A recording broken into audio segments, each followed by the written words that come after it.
Hello, ఎమ్మి ఎమ్మి bread sandwich ఎలా తయారు చేసుకోవాలో చూద్దామా. ఈవినింగ్ స్నాక్ లాగా కానీ లేదా మార్నింగ్ పూట బ్రేక్ఫాస్ట్గా కానీ చాలా బాగుంటుంది ఇది. దీనికి కావాల్సిన ఇంగ్రీడియంట్స్ బ్రెడ్, కీరా, క్యాప్సికమ్, మన దగ్గర ఏ వెజ్జెస్ ఉంటే అవన్నీ వేసుకోవచ్చు. అలానే పీస్ అలాంటివి కాదనుకోండి.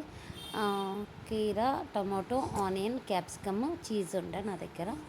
2 బ్రెడ్ స్లైసులు తీసుకొని ఒక దాంట్లో మయోనీస్, ప్లెయిన్ మయోనీస్ ఉంటే మయోనీస్లో కొద్దిగా కారం యాడ్ చేసి ఇంకొక బ్రెడ్ పీస్కి టమాటో సాస్ వేసాను. ఇది చేసింటే అస్సలు కారం లేదన్నారు మా వాళ్ళు. సో మళ్ళీ నేను టమాటో కెచప్లోకి కొద్దిగా కారం యాడ్ చేసి స్పైసీగా చేసి ఇలా బ్రెడ్ ఒక దాని మీద వెజ్జీస్ పెట్టేసి చీజ్ పెట్టి దాన్ని ఇంకొక బ్రెడ్ పీస్తో క్లోజ్ చేసేసాను. ఇలా బ్రెడ్ టోస్టర్ ఉంది మా ఇంట్లో, దాని మీద బటర్ యాడ్ చేసేసి బ్రెడ్ పెట్టేసి లిడ్ క్లోజ్ చేసి అటు ఇటు తిప్పుతూ మీడియం ఫ్లేమ్లో